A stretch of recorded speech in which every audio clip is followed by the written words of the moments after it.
Hello to everyone watching. My name is Venus Patel. Welcome to my channel. I do not yet know what kind of content I will be sharing in the future, so I'm not going to give you an introduction right now. I'll jump right into the content. Enjoy. This video is about Tolkien and the Lord of the Rings, and by way of a disclaimer, if you are not already familiar with Tolkien and the Lord of the Rings, this video will make limited sense.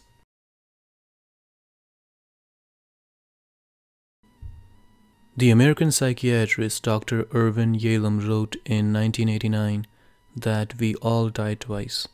First when we stop breathing, and again when our name is spoken aloud for the last time. Maybe in 40 years, maybe in 100, there comes a day when the last remnants of a person's existence vanish from memory. This, Dr. Yalom speculated, is true death. Lord of the Rings is not generally regarded as a tragedy, but I do believe it is. Tragic outlook on life is a fundamentally nihilistic one. The belief that individual life has no dignity, no redemptive quality, and no accountability. Tragedy in its conventional form was established by the ancient Greeks, by writers such as Sophocles and Euripides. Tragedy was not only an art form for the Greeks, it was an expression of their whole worldview. I think tragedies are best understood as what they are not, rather than what they are. To best understand that, let's compare it to the New Testament. The New Testament is the second part of the Bible, and it is the text that outlines Christian morality and what separates Christianity from Judaism. According to the New Testament, human beings are created in God's image. Every individual has agency. He is an authority unto himself, and his life is just as divine and meaningful as God himself. The Christian world is one where good deeds are always rewarded, and evil is inevitably punished. There is no forestalling judgment. The Greeks believed humans were playthings, toys of the gods. Life had no ultimate meaning, no redemption, no final judgment. Morality to Christians is objective. To the Greeks, it was subjective. To really crystallize the difference, take a look at these two different sculptures from the Greek and Christian worlds. The sculpture you are seeing right now is called Laocoon and His Sons. The historical consensus is that this statue was sculpted in the Greek city of Pergamon, in modern-day Turkey, somewhere between the 4th and 2nd centuries BC. Nigel Spivey, a British historian at the University of Cambridge, published a fascinating book in 2001 titled Enduring Creation. In it, he writes, the statue of Laocoon is, and I quote, the prototypical icon of human agony in Western art. He went on to compare Laocoon to later depictions of Christ. Christ, in artistic representation, is also often portrayed in agony. The difference between Laocoon and Christ is that Christ suffered to redeem mankind. His suffering was rewarded with salvation. Indeed, it is a victory for Christ. Laocoon's suffering has no redemptive quality. There is no attempt to explain his suffering. Now, primary sources differ on the, and when I say primary sources, I mean, mainly mythological texts. Primary sources differ on this, but Laocoon is believed to be a Trojan priest. When the siege of Troy failed, the Greeks built a massive wooden horse, the famous Trojan horse. The Trojan horse was a trick. When the siege was lifted, the Trojans found the horse. They assumed the Greeks had left it as an offering to Poseidon for safe passage across the Aegean Sea. However, there were Greek soldiers hidden inside the horse with instructions to open the gates once the Trojan horse was taken inside the walls of Troy. This is exactly what they did, and the Greek army entered Troy and burnt it to the ground. When the Trojans decided to bring the horse inside their walls, one man protested. Laocoon Laocoon had a premonition, a feeling that something was wrong. To stop him, Athena, the patron goddess of Athens, at this time the most powerful and the richest Greek city-state, the head of the Delian League, sent giant snakes to kill Laocoon and his sons because Athena is obviously going to help the army of Athens. This is the event that's being depicted here. Laocoon's suffering and loss, unlike Christ's, served no purpose. Humanity was no better off because of it. He suffered because he got in the way of someone more powerful than him. Christ's depiction conveyed the message that human suffering is a consequence of evil, and in fighting evil there is redemption. Laocoon's depiction says the world is cruel and unfair. Life is misery and nothing can be done about that. And that's just the nature of existence. The Lord of the Rings and Tolkien's personal worldview, I think, is more like Laocoon than Christ, despite the fact that Tolkien himself was a devout Catholic. Aristotle, in his writings, states the quality of a tragedy is determined by the quality of its catharsis. In ancient Greek, catharsis meant cleansing, rejuvenation through attenuation, purification of emotions, a transition towards a more clear state of mind. Ever since, the world has assessed the merits of tragedies by their ability to provide a cathartic experience. Tragedy makes the reader accept life's suffering and at the same time gives him the mental clarity to understand the nobility that arises from confronting it. Art is like prayer. Both are attempts to discover God. And I'm not using the word God here in a theological sense. Tragedies always fail in their attempts to discover God, but they fail gracefully, and the saving grace is what we call catharsis. Okay, in 1957, Tolkien wrote a letter answering a reader's question. In it, he wrote, "I should say, if asked, the tale is not really about power and dominion. That only sets the wheels going. It is about death and the desire for deathlessness, which is hardly more than to say it is a tale written by a man." I find it intriguing that Tolkien chose the word deathlessness over immortality, as the two are interchangeable for most people. Not for Tolkien, however. Immortality means to live forever. Deathlessness means an escape from the suffering and the loss that life entails. When you read The Lord of the Rings, death is self-evidently on Tolkien's mind. It is expressed most thoroughly through the romance between Arwen and Aragorn. In Tolkien's mythology, there are several races of humanoid creatures: elves, men, dwarves, hobbits. Elves are immortal. They are the first race to inhabit Middle-earth and therefore the oldest. Men are younger, mortal, and less perfect. Here, I think Tolkien is testing a hypothesis. The idea of immortality has been around since the beginning of recorded history, clearly a topic of great fascination. Tolkien, being a pessimist, is testing immortality as a substitute for God. I think Tolkien's instincts are incredibly prescient, and this is a feat of staggering intellect. I say this because more and more what Tolkien hypothesized is coming to pass. There has been a lot of talk in recent years about transhumanism. If you're not familiar with that term, it encompasses all the futuristic movements that seek to make humans transcend their physical and biological limitations, to make the essence of a human being free from death and decay.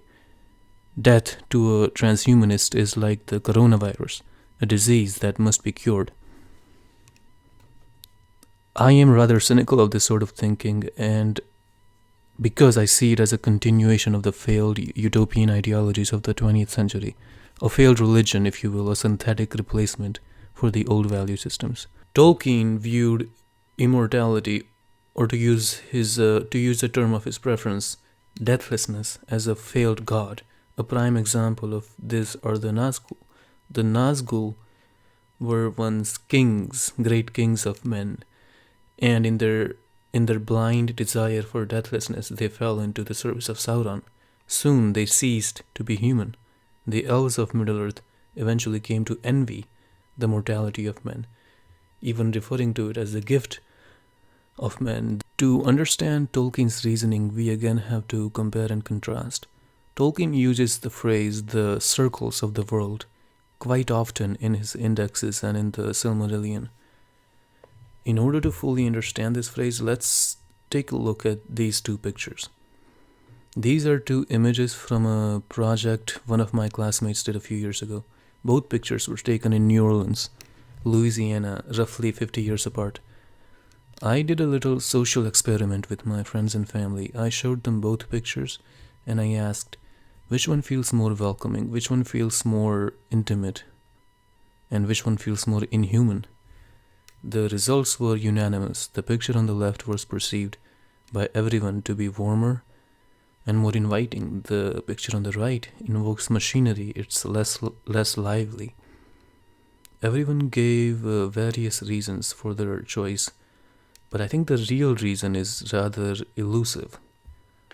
I think the picture on the left feels more human is because you can see the horizon.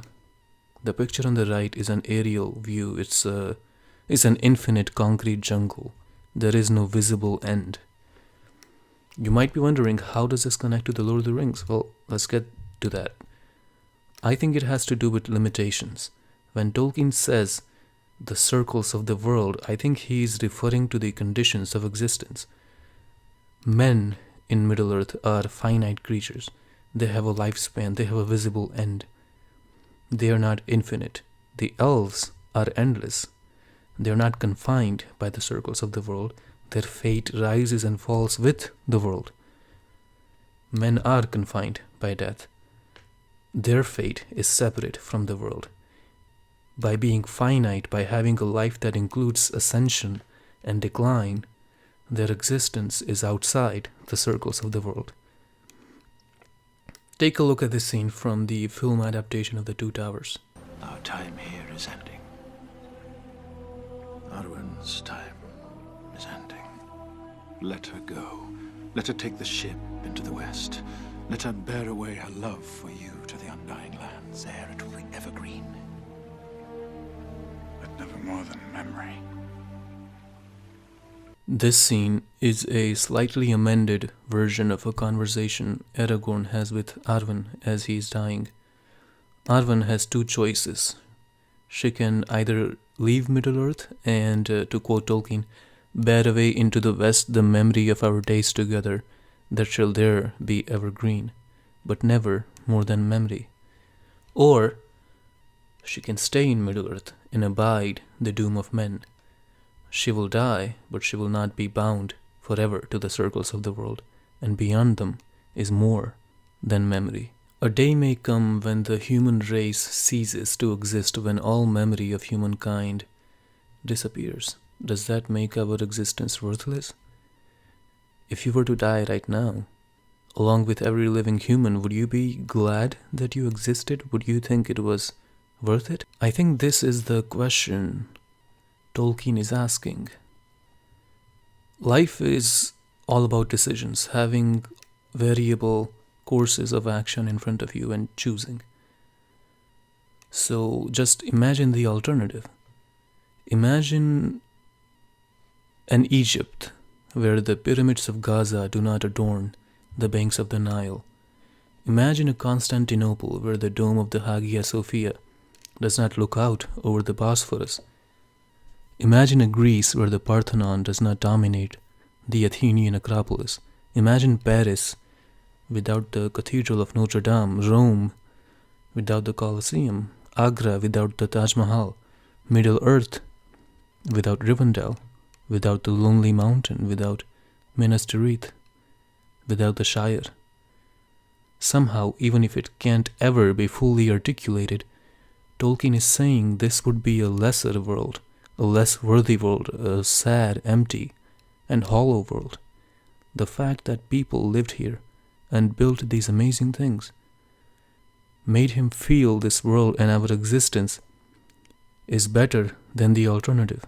Even if human memory ceases to exist, human existence is more than memory, an image of the splendor of the kings of men in glory undimmed before the breaking of the world. Limitations and mortality cause suffering. They also define a human being. They stand between men and the Nazgul. Glory, nobility, courage, these qualities are found only when men clash, struggle against the circles of the world, and lose. Without them, men would all be like the Witch King of Angmar. Okay, think back to the sculpture of Laocoon. I explained the philosophical interpretation of this sculpture, but what does it mean on a visceral level? What does it invoke?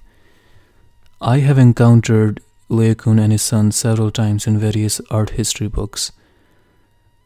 And though Laocoon's heuristic interpretation is rather dark, his qualities as a person, divorced from his larger role in the cosmos, are always positive. Words like heroism, noble, striving, brave are used to describe Laocoon as a man, again divorced from the context. Always positive qualities, and yet everyone who looks at Laocoon looks at his face, the agony.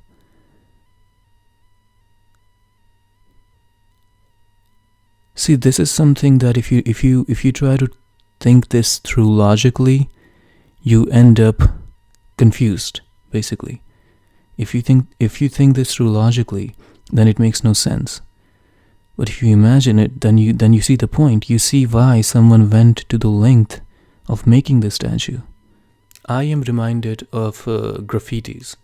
You often see walls like this one here. People simply writing, I was here, so and so was here. People feel the need to leave behind a legacy, some proof of their existence. The pyramids of Gaza and the Taj Mahal are just extreme examples of this I was here graffiti.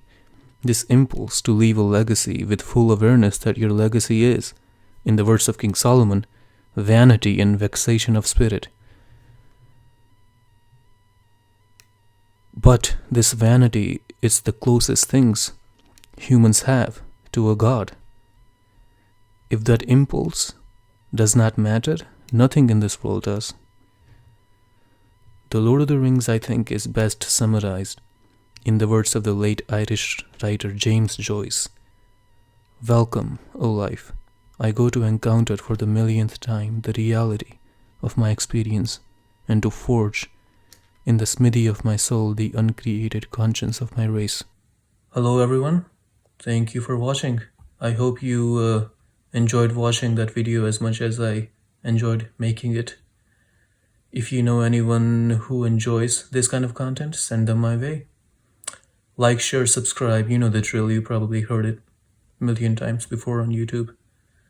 All the links should be down below, at least they should be when I upload the video. This is my first time, so hope everything works out. Thank you.